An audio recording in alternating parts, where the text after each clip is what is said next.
Hi అండి అందరికీ.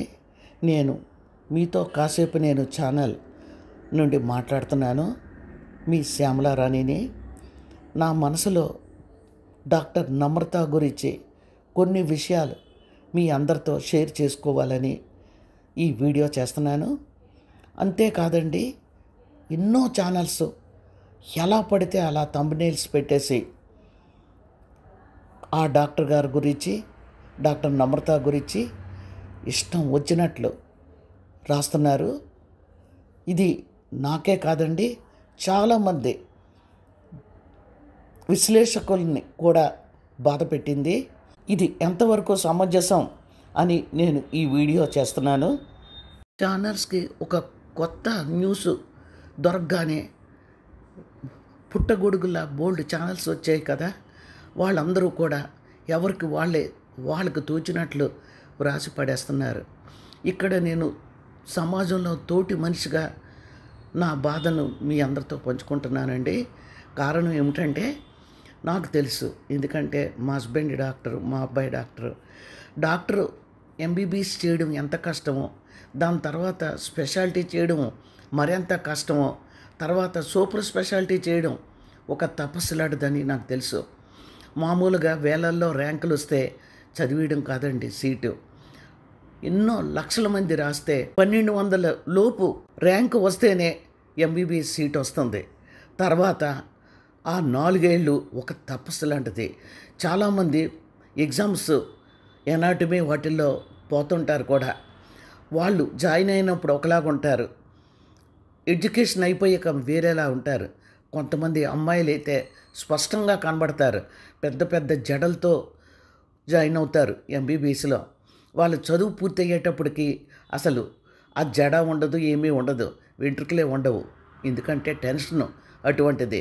ఆ టెన్షన్ వల్ల వాళ్ళకున్న హెయిర్ అంతా ఊడి పడిపోతుంది. అబ్బాయిలు కూడా అంతే, చాలామంది బాల్ హెడ్ కూడా వచ్చేసిన వాళ్ళు ఉన్నారు.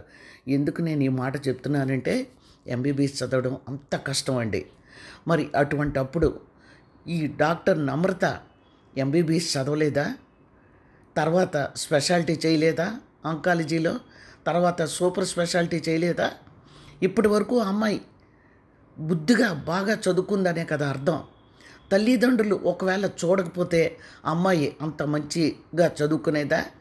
తల్లిదండ్రులు కోరిక తీర్చడం కోసం తండ్రికి హాస్పిటల్లో తను తోడుగా ఉండడం కోసం అహర్నిశలు కష్టపడి ఆంకాలజిస్ట్ అయ్యింది. చూసారా, ఒక్కొక్కసారి విధి రాత వల్ల ఎంతో మంచివాళ్ళు, సమాజానికి ఎంతో ఉపయోగపడిన వాళ్ళు సడన్గా ఏ రోడ్డు యాక్సిడెంట్లోనో ఎంతో భయంకరంగా చనిపోతూ ఉంటారు. మరి కొంతమంది ఉన్న డబ్బంతా పోగొట్టుకొని రోడ్డు మీద బికారిలా నిలబడుతూ ఉంటారు. అప్పుడు మనం ఏమనుకుంటాం, విధి అంతేను అని అంటూ ఉంటాం. ఈ డాక్టర్ నమ్రత విషయంలో కూడా ఇది విధివ్రాత అనే చెప్పుకోవాలి. ఎందుకంటే చక్కగా మ్యారేజ్ చేసుకుంది, పిల్లల్ని కంది, అనుకోకుండా డివోర్స్ అయిపోయాయి. అప్పుడు తన మనసు ఎలా మారిపోయిందో కన్న తల్లిదండ్రులే కాదు, పుట్టించిన దేవుడికి కూడా తెలియదు. ఆడది ఎప్పుడు సెన్సిటివే. కాలం మారింది కాబట్టి వేషధారణలోని ఎన్నో విషయాల్లోని అప్డేట్ అయిపోయాం అనుకొని అమ్మాయిలు విర్రవీగుతున్నారు. కానీ ఎక్కడో కొంతమంది తప్ప చాలామంది అమ్మాయిల్లో ఆడపిల్ల మనసే ఉంటుంది. దానికి ఉదాహరణే డాక్టర్ నమ్రత. ఎందుకు నేను ఈ మాట అంటున్నానంటే, తనకి డివోర్స్ అయిపోయాకే తన మైండ్ మారిపోయింది. ఎంతో బాధపడుతూ ఉంది, కానీ పైకి కనిపించడం ఇష్టం లేదు. ఎందుకంటే పూర్వం రోజుల్లో అయితే ఇంట్లో వంటింట్లో ఆడది కుందేలా బతికేదే. మొగుడు కొట్టినా, అత్తామామ కొట్టినా, ఎదురింటోళ్ళు నవ్వినా, చివరికి రోడ్డు మీద అడుక్కొనే ముష్టోడు వచ్చి ఒక మాట అన్నా కళ్ళ నీళ్లు కక్కుకుంటూ వంటింట్లోకి పోయేది. కారణం ఏమిటంటే, తను డిపెండెంట్, బయటకు అడుగు వేస్తే బ్రతకలేదు, పుట్టింటి వాళ్ళు రానివ్వరు. అప్పటి సాంప్రదాయాలు అలాగున్నాయి. కానీ నేడు అలా కాదు కదా. భర్త వదిలేసిన ఛాలెంజ్ చేస్తూ భార్య వెళ్ళిపోతుంది. కారణం, తన చేతిలో ఉద్యోగం ఉంది, బ్రహ్మాండమైన లైఫ్ లీడ్ చేయొచ్చు. అతనితో ఉంటే ఏమిటి, లేకపోతే ఏమిటి అని అనుకుంటున్నారు. అంతేకాదు ఇక్కడ నేను ఇంకొక విషయం కూడా మీకు చెప్పాలి. మన సమాజం ఎంత అప్డేట్ అయిపోయిందంటే వీళ్ళు రెండో మ్యారేజ్ చేసుకోవడానికి రెడీ అయిపోతున్నారు. అంతేకాదు మొదటి మ్యారేజ్ దెబ్బతింది కాబట్టి ఇంకా బాగా డేటింగ్ చేసి అన్నీ కుదిరితేనే మ్యారేజ్ చేసుకుందాం అనుకొని ఇప్పుడు అదేదో వచ్చేసింది కదండి, లివింగ్ టుగెదర్, సహజీవనం, అది మొదలు పెడుతున్నారు. కొన్ని జంటలు పెళ్ళిళ్ళు కూడా చేసుకుంటున్నాయి. తర్వాత ఏం జరిగిందో మనకు తెలియదు అనుకోండి. కొంతమంది బ్రేకప్ చెప్పుకుంటున్నారు. అంటే ఆడది ఈ విధంగా ఫ్రీడమ్గా బ్రతకడానికే చూస్తుంది. ఎందుకంటే తను ఎవరి మీద డిపెండెంట్ కాదు, సొంతంగా డబ్బులు సంపాదించుకుంటుంది, తను ఏదైనా చేయగలదన్న ధీమా ఏర్పడిపోయింది. మరి డాక్టర్ నమ్రత అలా అయితే మరి రెండో పెళ్ళి ఎందుకు చేసుకోలేదు? తన మనసు రెండో పెళ్లి వైపు కూడా మళ్ళలేదు. తను ఇంకా ఏదో చెయ్యాలి హాస్పిటల్ కోసం అని ఎంబీఏ చేయడానికి వెళ్ళింది. ఏదో దేశం, స్పెయినో ఏదో అనుకుంటాను, అక్కడికి వెళ్ళింది. అక్కడ తోటి కొలీగ్స్ ఉంటారు కదా, ఫ్రెండ్స్, అదిను మాటల్లో వచ్చి ఉంటుంది తన డివోర్సింగ్ అని, తనకి పిల్లలు ఉన్నారని అన్నీ చెప్పుకొని ఉంటుంది. కనీసం అన్నీ చెప్పుకోకపోయినా తను డివోర్స్ తీసుకున్నానని ఖచ్చితంగా చెప్పుకుంటుంది. కొంచెం మూడీగా కూడా ఉండి ఉంటుంది. ఎందుకంటే పిల్లల్ని, తన ఊరిని అన్నీ వదిలేసి అక్కడికి వెళ్ళింది కదా. అటువంటప్పుడు ఉంటారు కదా కొంతమంది దుష్టులు, ఈ మందులు, కొకైను ఇవన్నీ వాడిన వాళ్ళు, గంజాయి అదీను, వాళ్ళు ఈ అమ్మాయికి కాస్త ఊరట కలుగుతుంది అని చెప్పి బలవంతంగానే, మొదటిసారండి నేను చెప్తున్నాను, రెండోసారి మూడోసారి నేను చెప్పడం లేదు, ఈ అమ్మాయికి అలవాటు చేసి ఉంటారు, ఒక్కసారి చూడు నువ్వు అన్నీ మర్చిపోతావని. తను కొంచెం డిస్టర్బెన్స్గా ఉంది కదా, అప్పుడు తీసుకొని ఉంటుంది. తర్వాత రెండోసారి మూడోసారి వాళ్ళు బలవంతం చేశారని నేను చెప్పను, కానీ అలవాటయింది అమ్మాయికి. చాలా రిలీఫ్ ఇచ్చింది. తన జీవితం ఇలా అయిందేంటి, ఇంత కష్టపడి ఇంత పేరు ప్రఖ్యాతలు సంపాదించిన పేరెంట్స్కి నేను డాటర్ని, నాకిద్దరు పిల్లలు, నాకు డైవర్స్ అయ్యింది, ఏంటి ఈ జీవితం అన్న బాధ ఆవిడలో ఖచ్చితంగా ఉంటుంది. కానీ పైకి చెప్పుకోదు. ఇందాక చెప్పాను కదా, పేరెంట్స్ తోటి ఎవరితోటి చెప్పుకోదు. తన మనసుకే తెలుసు. ఆ బాధలో ఆ మాదక ద్రవ్యాలకి అలవాటు పడిపోయింది. అంతే, ఆవిడ జీవితం అక్కడి నుంచి నాశనం అవడం మొదలుపెట్టింది. కానీ ఈ ఛానల్స్ వాళ్ళు ఏమంటున్నారంటే చాలా మాటలు అంటున్నారు.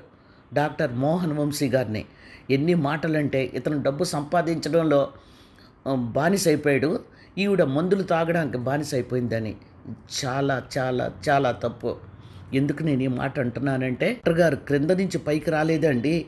అతను స్థితిగతులు మీకు తెలుసా? అతను వైఫ్ ఓ పెద్ద డాక్టరు. ఆ వైఫ్ పేరెంట్స్ గురించి మీకు తెలుసా? యూట్యూబ్లోకి వెళ్ళి వెతకండి. వాళ్ళు 1.5 acres నర్సింగ్ హోమ్ పెట్టారు. డాక్టర్ గారి మిస్సెస్ వాళ్ళ పేరెంట్స్. ఆవిడ ఆపరేషన్స్ కూడా చేస్తుందని పేరు. ఎందుకు ఈ మాట నేను చెప్తున్నానంటే, ఎనస్థీషియా డాక్టర్ రాకపోయినా ఆవిడే ఎనస్థీషియా ఇచ్చి మరి సర్జరీస్ చేసేవారంట. పేరు ప్రఖ్యాతలు ఉన్న డాక్టర్లు వాళ్ళ కడుపున డాక్టర్ మోహన్ వంశీ గారి భార్య పుట్టింది. తర్వాత ఇతనికి అర్థంగా అయ్యింది, వాళ్ళు కింద నుంచి రాలేదండి, పైలోనే ఉన్నారు. తర్వాత ఆయన కష్టంతో అంత పెద్ద చదువు చదివి ప్రజల్లో పేరు ప్రఖ్యాతలు సంపాదించి నర్సింగ్ హోమ్ కట్టుకున్నారు. అది అంచెలుగా కట్టుకున్నారు. దానికి ఛానల్స్ వాళ్ళు ఏమంటున్నారంటే, అంతస్తులు లేపడం కాదు, కూతుర్ని పట్టించుకోవాల్సింది అంటున్నారు. ఎక్కడి నుంచి ఎక్కడికి ముడి పెడుతున్నారు? ఇది చాలా తప్పు. ఎందుకు పనికిరాని వ్యక్తి అనుకున్నారా? ఈ రోజుల్లో యూట్యూబ్లో ఒక్క రీల్ చేస్తే హీరోయిన్స్ అయిపోతున్నారు, మొన్నటి సెలబ్రిటీస్ అయిపోతున్నారు. ఎలా అంటే ఏదో ఒక సినిమాలో వాళ్ళని తీసుకుంటున్నారు, అంతే, వాళ్ళ ఫేట్ మారిపోతుంది. 2-3 నెలల్లో 2-3 సినిమాల్లో బుక్ అయిపోయి కోటీశ్వర్లు అయిపోతున్నారు. వాళ్ళని వదిలేద్దామండి. ఇంకా తక్కిన వాళ్ళు ఆర్ఎంపీ డాక్టర్స్ మా బస్తీలో ఉన్నాడు. ఒక రేకుల షెడ్లో ఉండేవాడు. ఇప్పుడు చూస్తే 5 అంతస్తులు కట్టాడు 200 గజాల్లో. ఇంకొక బిల్డింగ్ కూడా కన్నాడు. అంటే అక్కడ అర్థం, ఆర్ఎంపీ డాక్టర్ అంటే ఒక డాక్టర్ దగ్గర అటెండెంట్ కింద చేసే వ్యక్తి, వాడు అన్ని అంతస్తులు కట్టాడు. ఇంకో విషయం కూడా నేను చెప్తానండి. ఇంజనీరింగ్ సీట్ అయినా, బీబీఎం అయినా, ఏదైనా ఏ సీట్ అయినా లక్షల్లో వచ్చిన పిలిచి సీట్లు ఇస్తున్నారు. మెరిట్ స్టూడెంట్స్ని పక్కన పెట్టండి. ఎందుకంటే ఎక్కడ చూసినా ఇంజనీరింగ్ కాలేజీలే. నా కళ్ళతో నేను చూశానండి. బస్తీలో కూలీ పనులకు వెళ్తున్న కుర్రోళ్ళు కూడా ఇంజనీర్లు చదువుతున్నారు. నేను వాళ్ళని తీసి పారేయడం లేదండి. అంత చక్కగా వాళ్ళు ఇంజనీరింగ్ సీట్ తెచ్చుకుంటున్నారు. కారణం ఏంటంటే లక్షల్లో వచ్చినా వాళ్ళకి ఇంజనీరింగ్ సీట్లు వస్తున్నాయి. తల్లిదండ్రులు రక్త మాంసాలు ఊడ్చి వాళ్ళని చదివిస్తున్నారు. కారణం ఏంటంటే అలా ఉన్న ఇంజనీరింగ్ సీట్లు ఎవరు వదులుకుంటారు? నా కొడుకు ఇంజనీర్ అని చెప్పుకోవాలని ఏ తల్లిదండ్రులకైనా ఉంటుంది కదా. మెరిట్ స్టూడెంట్స్ని వదిలేస్తే అలాగ పుట్టకొడుగులా ఎక్కడ పడితే అక్కడ ఇంజనీర్లు చదివేస్తున్నారు. వాళ్ళకి తర్వాత ఉద్యోగాలు వస్తాయో రావో అవన్నీ నాకు తెలియదు. నేను ఇవన్నీ ఎందుకు చెప్తున్నానంటే అటువంటి బ్యాక్గ్రౌండ్ నుంచి డాక్టర్ గారు రాలేదు. ఎంబీబీఎస్ చేశారు, సూపర్ స్పెషాలిటీ చేశారు, సూపర్ స్పెషాలిటీ చేశారు, ట్రైనింగ్లు అయ్యారు, ఎన్నో వేల మంది ప్రాణాలను కాపాడుతున్నారు. క్రొత్తగా అది చాలదు అన్నట్లు ఆయన ప్రజల్ని ఎడ్యుకేట్ చేయడానికి అరటిపండు ఒలిచి నోట్లో పెట్టినట్లు ప్రతిరోజు 59 సెకండ్స్ షార్ట్ చేస్తున్నారు. మనం ఏం తినాలి, ఎలా ఉండాలి, ఫుడ్లో ఏముందో ఇలా ఒకటేమిటండి ప్రతిదీ చెప్తున్నారు. ఇప్పటికి చాలామంది డాక్టర్స్ చెప్పారు కానీ లాంగ్ వీడియోలు చేస్తూ మనకి సగం అర్థం కాకుండా ఎన్నో చెప్తూ మీకోసమే మేము ఇది చేస్తున్నాం అని చెప్పిన పెద్ద పెద్ద డాక్టర్లు కూడా ఉన్నారు. కానీ మనం లాంగ్ వీడియోలు అనేటప్పటికీ కొంచెం అశ్రద్ధ చూపెడతాం. ఎందుకంటే ఏముందిలే ఆరోగ్యం గురించి చెప్తారు అంతసేపు వినాలా అని ఇలాంటి వాళ్ళే ఎక్కువగా ఉంటారు. కానీ ఆయన ఎంత తెలివిగా షార్ట్స్ చేస్తున్నారు. ఆ షార్ట్స్లో అసలు నేను ఆశ్చర్యపోతున్నాను. చెప్పాను కదండి, మా హస్బెండ్ డాక్టరు, మా అబ్బాయి డాక్టరు, బాబు అమెరికాలోనే ఉన్నాడు. వాళ్ళు కూడా నాకు పిలిచి చెప్పరు కదా, అమ్మ ఇదిగో ఇలాగా అని టోటల్గా చెప్తారు. ఇవి తినాలి, మీకు ఏజ్ వస్తుంది కాబట్టి ఇవి తినకూడదు అని. కానీ ప్రతి ఐటెంలో కూడా ఏముందో ఎవరు చెప్పరు కదండి. ఇంట్లో వండుతున్నప్పుడు మళ్ళీ వస్తాయి ఆ ప్రాబ్లమ్స్, ఇది చేయకు అది చేయకు అని చెప్పి. అంతేగాని ఎందుకో తెలియదు డాక్టర్ గారు చెప్తుంటే ఇంకా వీళ్ళది మన ఫాలో అవ్వడం ఎందుకు అనిపించింది. ఎందుకంటే నేను మ్యారేజ్ అయిన దగ్గర నుంచి వాళ్ళు చెప్పినట్లే వండుతున్నాను, వాళ్ళు చెప్పినట్లే డీప్ ఫ్రై చేయడం లేదు. ఇది అందరు డాక్టర్స్ ఇళ్లలో ఉన్నదేనండి. కానీ మన ప్రస్తుత ఛానల్స్ ఎలా ఉన్నాయి, అర కేజీన్నర నాన్ వెజ్ తింటూ నాకేం అవ్వలేదు అని వాళ్ళు ఒక్కొక్కసారి కోడిలో 2 భాగాల కింద చేసుకొని తినేస్తున్న ఛానల్స్ ఉన్నాయండి. వాళ్ళకి లక్షల్లో సబ్స్క్రైబర్స్ ఉన్నారు, వ్యూస్ ఉన్నాయి. ఎందుకున్నాయో నేను తల పొద్దలు కొట్టుకున్నా నాకు అర్థం అవ్వలేదు. ఎందుకు నేను పట్టి మాట చెప్తున్నానంటే వాళ్ళు ఇలా చికెన్స్ మటన్స్ ఏది తలకాయ దగ్గర నుంచి బోటీ దగ్గర నుంచి ఏ పార్ట్ వదలటం లేదండి, తినేస్తున్నారు. వాళ్ళకి లక్షల్లో సబ్స్క్రైబర్స్ ఉన్నారు. ఇంకొకరు ప్రతిదీ డీప్ ఫ్రై చేయాలి, బ్రతికుండగానే మనం తినాలి, ఆయిల్స్ ఎంతంత వేసుకోవాలి అని చాలా ఓవర్గా ఆయిల్స్ వేసి కొన్ని ఛానల్స్ ఉన్నాయి. వాళ్ళకి లక్షల మంది సబ్స్క్రైబర్స్ ఉన్నారండి. మనం బ్రతికుండగానే ఒక జీవితమే, ఒకే లైఫ్, ఇలాగే తినాలి అంటున్నారు. ఇవన్నీ నేను ఎందుకు చెప్తున్నానంటే అవి చాలా ప్రభావం చేస్తున్నాయి మనుషుల మీద. నాకు తెలుసండి, మీకు తెలుసు కదా, మీతో కాసేపు నేను ఛానల్ నుంచి మాట్లాడుతున్నాను. నాకు తెలిసి ఎంతోమంది వాళ్ళు చెప్పింది కరెక్టే, ఉన్నది ఒకే లైఫ్ కదా, తినకపోతే ఎలా అంటున్నారు. ప్రభావం ఎప్పుడు ఉంటుందండి, మనుషుల ప్రభావం. అందులోకి ప్రతిరోజు అదే పని కదా, ఛానల్స్లో తినడం, లక్షల మంది సబ్స్క్రైబర్స్. కానీ అటువంటి సమయంలో డాక్టర్ మోహన్ వంశీ గారు చెప్తున్న డైట్ గురించి, మనం ఎలా ఉండాలో, ఏం తీసుకోవాలో ప్రతిదీనండి, ఇంకా లేదంటూ ఏమీ లేదు. అరటిపండు ఒలిచినట్లు చెప్తున్నారు. డాక్టర్ గారు వీడియోస్ చూసి చాలామంది పరిస్థితిని అర్థం చేసుకొని డైట్ ఎలా తీసుకోవాలో అలా తీసుకుంటారనే నేను అనుకుంటున్నాను. ఎందుకంటే ఆ ఛానల్స్ చెప్తున్నవన్నీ కూడా ఈయన చక్కగా కొట్టే తిట్టేలాగా ఇది ఎక్కువ తినకూడదు, ఆయిల్స్ ఇలా వాడకూడదు, ఏ ఆయిల్ వాడాలి ఇలా చెప్తుంటే ఇంకా అంతకన్నా ప్రజల్ని ఎడ్యుకేట్ చేయడం ఏముంది చెప్పండి. ఆయన అంత కష్టపడి హాస్పిటల్ కట్టి తన కూతుర్ని అంత దీనిగా చదివించి అంత స్పెషాలిటీ చేసి ఇన్ని చేస్తే విధి వక్రించింది. నేను ఇందాక అమ్మాయి గురించి చెప్పాను కదా, డాక్టర్ నమ్రత గురించి. ఖచ్చితంగా అమ్మాయి మైండ్ డిస్టర్బ్ అయిందండి. డిస్టర్బ్ అయినప్పుడు తను తీసుకున్న నిర్ణయం చాలా తప్పని ఇప్పటికే చెప్తాను. అంత పెద్దవాళ్ళకి పుట్టింది, అమ్మమ్మలు, తాతయ్యలు, డాక్టర్స్. బ్యాక్గ్రౌండ్ మామూలుది కాదు. ఏ ఆర్ఎంపీ డాక్టర్ నుంచో ఏదో పనికిమాలిన ఉద్యోగం చేస్తూ లక్షలు సంపాదించినట్లో, లేదంటే ఎందుకు పనికిమాలిన రీల్స్ చేసుకుంటున్న ఒక వ్యక్తి నెలల్లో కోటీశ్వరుడు అయినట్లు కాదు. ఆయన ఈరోజు హాస్పిటల్ కట్టింది తన కష్టార్జితం, తను చదివిన చదువు, తన బ్యాక్గ్రౌండ్ అటువంటిది. ఇలాంటి హాస్పిటల్స్ కట్టాలంటే ఇంకో 2 కూడా కట్టొచ్చండి. నేను ఇంత నొక్కి ఎందుకు చెప్తున్నానంటే, దయచేసి మీరు తప్పుని నిలదీయండి. ఆ డాక్టర్ నమ్రత చేసింది, ఎలా చేసింది, అలా చేసింది అని చెప్పండి. నేను చెప్పొద్దు, దాయమని అంటలేదు. అంతేకాదు, నేను చాలా రీసెర్చ్ చేశానండి ఇలా మాట్లాడడం కోసం. చాలా పెద్ద పెద్ద జర్నలిస్టులు ఉన్నారు కదండి, సోషల్ యాక్టివిస్టులు, వాళ్ళు కూడా ఆ డాక్టర్ గాని అలా అంటుంటే మాకు ప్రాణం ఒప్పడం లేదు. వాళ్ళు ఎవరిని అనాలో వాళ్ళని అనాలి. ఎందుకు అమ్మాయి ఇలా చేసింది, ఒక డాక్టర్ అయ్యుండి ఇలా చేయడం ఏమిటి అని అంతవరకే మాట్లాడండి. అంతేగాని తండ్రి అలాగా, కూతురు ఎలాగా అని నోటికి వచ్చినట్లు మాట్లాడడం ఎంతవరకు సమంజసం మీరు చెప్పండి. మీరు ఇచ్చే కామెంట్స్ మీద ఉంటుంది. అంటే ప్రజల కోసం, అంటే ఫ్రీగా చేయాలా అండి? అంటే నేను ఇక్కడ ఉచిత హాస్పిటల్ అని చెప్పి ఆయన పెట్టాలా? ఆయన పడ్డ కష్టానికి, ఆయన స్టాఫ్కి, ఆయన మెయింటెనెన్స్కి డబ్బులు తీసుకోకూడదా? ఏమన్నా పీక మీద కత్తి పెట్టి డబ్బులు కట్టమంటున్నారా? ఏంటండి అలా రాయడం, అలా చెప్పడం? ఇది చాలా తప్పండి. మనం చేసినవి కొన్ని కనబడవండి. ఈ మధ్యన ఎవరో కొంతమంది మొదలుపెట్టారు కర్మ వదిలిపెట్టదని. అంత మంచి మనిషి మీద నోటికొచ్చినట్లు రాస్తే నిజంగా మనల్ని కర్మ వెంటాడుతుందని నేను అనుకుంటున్నాను. డాక్టర్ నమ్రత అని అర్జున్ రెడ్డి అంటున్నారు. మీకు అన్ని ప్రూఫ్స్ దొరికాక అమ్మాయి మందు తీసుకొని ఆపరేషన్ చేసి మనుషులు చంపేసిందని మీకు ఒక లిస్ట్ వచ్చాక అప్పుడు మొదలు పెట్టండి. ఇంతవరకు ఎందుకు ఆగలేకపోతున్నారు? ఈ ఛానల్ వాళ్ళు ఎలా తోస్తే అలా మాట్లాడేస్తున్నారు. కానీ నేను ఒక మాట అన్నాను, అది మళ్ళీ చెప్తున్నానండి. అతను ఏదో నక్కతోక తొక్కి డాక్టర్ అవ్వలేదండి. తోక తొక్కిన వాళ్ళ లిస్టులోకి చాలామంది వస్తారు. వాళ్ళు ఎవరంటే వాళ్ళ నెత్తి మీద అదృష్టం తాండవిస్తూ ఉంటుంది.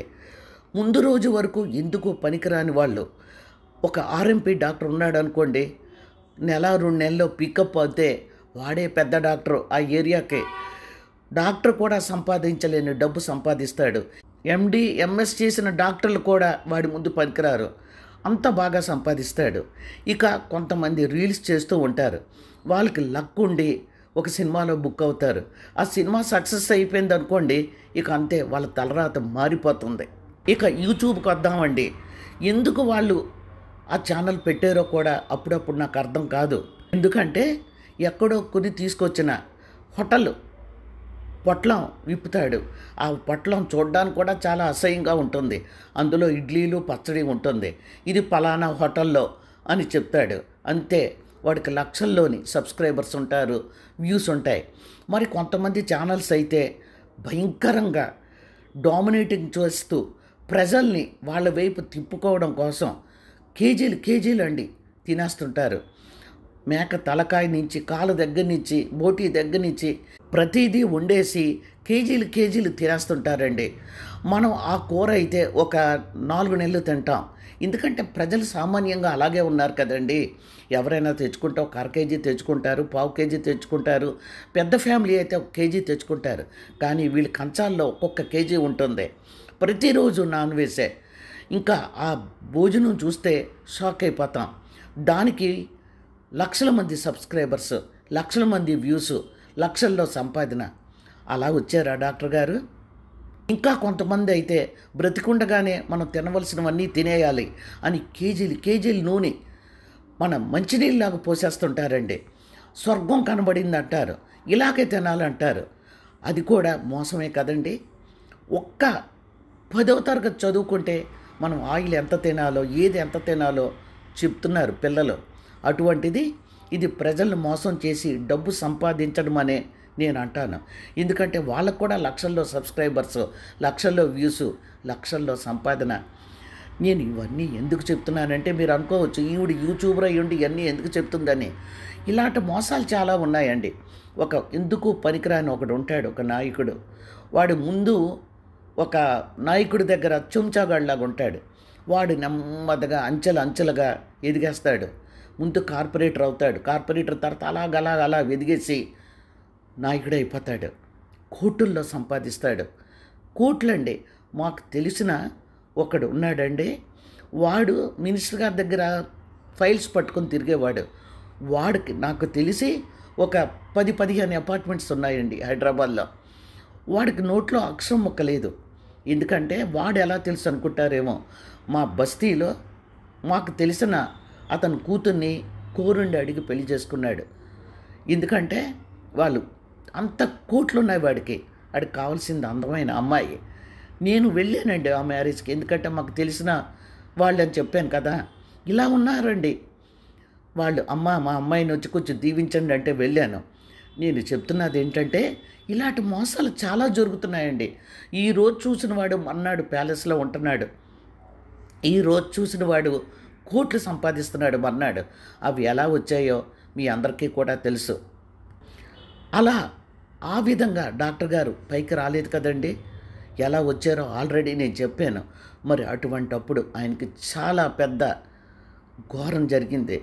తన ఒక్కగానొక్క కూతురు ఎంతో గొప్పగా చదివి సూపర్ స్పెషాలిటీ చేసి ఎంబీఏ కూడా చేసి హాస్పిటల్ అడ్మినిస్ట్రేషన్ కోసం వెళ్ళిన అమ్మాయి అక్కడ ఎవరో దుర్మార్గులు బాధను మర్చిపోతావు కొంచెం వేసుకో అనడం వల్ల గతి తప్పి తను ఆ మందు తీసుకుంది.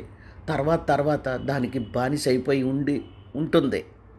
డాక్టర్ చేసింది తప్పే, నేను తప్పు కాదు అని అనడం లేదు, కానీ పరిస్థితులు ఆవిడని అలా చేయించాయి. అటువంటప్పుడు మీరు నిజాలు బాగా తెలుసుకొని ఆవిడ అర్జున్ రెడ్డా లేకపోతే అసలు ఏం చేసింది హాస్పిటల్లో, పేషెంట్లు ఎలాగున్నారు అన్నీ తెలుసుకున్నాక రిపోర్ట్ ఇవ్వండి. అంతేగాని ఎలా నోటికి వస్తే ఎలా రేటింగ్ పెరుగుతుంది, ఛానల్ రేటింగ్ అని పిచ్చి టైటిల్స్ పెట్టి డాక్టర్ మోహన్ వంశీ గారి హాస్పిటల్ని అలా భ్రష్టు పట్టించాలని చూడడం చాలా తప్పు. ఈ మాట నేనే కాదండి, చాలామంది విశ్లేషకులు అంటున్నారు. జరిగిందేమిటి, మీరు చేస్తున్నది ఏమిటి అని నాకు అనిపిస్తుంది. దీనికి అంతటికీ ఒక్కటే పరిష్కారం అండి. నిజాలు బయటకు రావాలి. అప్పుడు తను చేసిన పనికి తను ఖచ్చితంగా ఈ పాటికే సగం చచ్చిపోయి ఉంటుంది. మిగిలిన సగం తనకి శిక్ష తక్కువ వేసి, ఎందుకంటే ఇందులో కూడా చాలా మొన్నటి వరకు ఉన్నాయండి. ఎంతమంది యాక్టర్స్ని డ్రగ్స్ విషయంలో పట్టుకోలేదండి. చాలామందిని పేర్లు చెప్పను నేను. వాళ్ళందరూ చక్కగా హ్యాపీగా తిరుగుతున్నారు. అలాగే ఆవిడకి కూడా ఛాన్స్ ఇచ్చి, ఎందుకంటే ఆవిడ చదివిన చదువు అటువంటిది, ప్రజలకు సేవ చేసింది. ఎంతోమంది సెలబ్రిటీస్ని డ్రగ్స్ తీసుకున్నారని విచారించి వదిలేశారు. వాళ్ళు హ్యాపీగా తిరుగుతున్నారు. ఈవిడ ఎంతో కష్టపడి చదివి పెద్ద డాక్టర్ అయ్యింది, సేవలు చేసింది ప్రజలకి. మరి ఈవిడికి కూడా వాళ్ళని వదిలేసి ఈవిడిలో పరివర్తన వచ్చిందా లేదా అని చూసుకోవాలి. అంతేగాని ఆవిడ తీసుకువెళ్ళి జైల్లోనో ఎక్కడో పెట్టారంటున్నారు. అది ఎంత మాత్రం తగదు. ఎందుకు నేను ఈ మాట అంటున్నానంటే, మరి సెలబ్రిటీస్ని ఎవరిని జైల్లో పెట్టలేదు కదండి.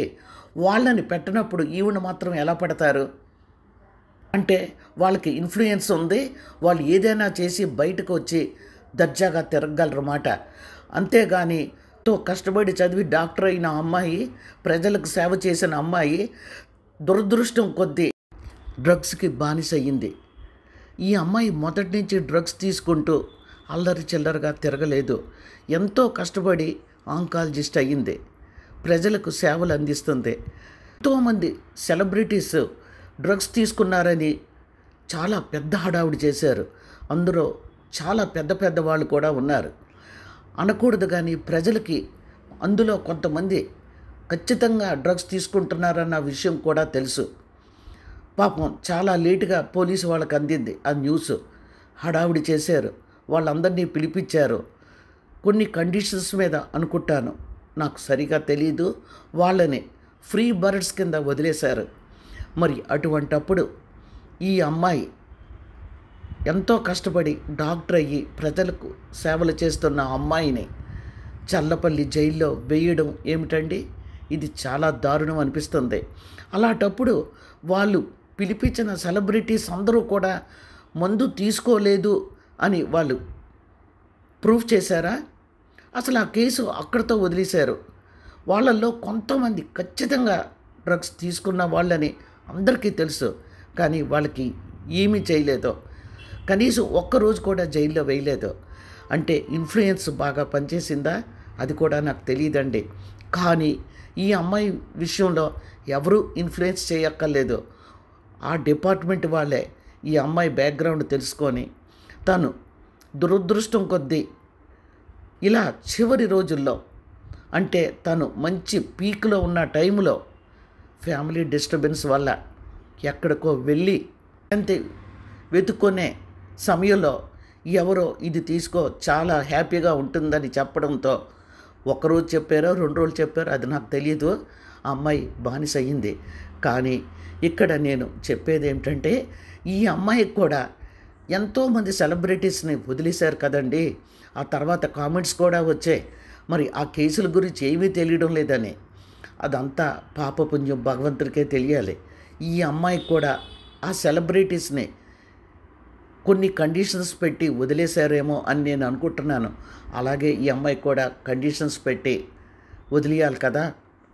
ఇది నా అభిప్రాయం. మరి మీరు ఈ వీడియో వింటున్న వాళ్ళు ఖచ్చితంగా దయించి మీ కామెంట్ కూడా రాయండి. ఎందుకంటే మీరందరూ ఏమనుకుంటున్నారో అన్నది కూడా నాకు కావాలి కదండి. ఉంటాను. బాయ్. Take care.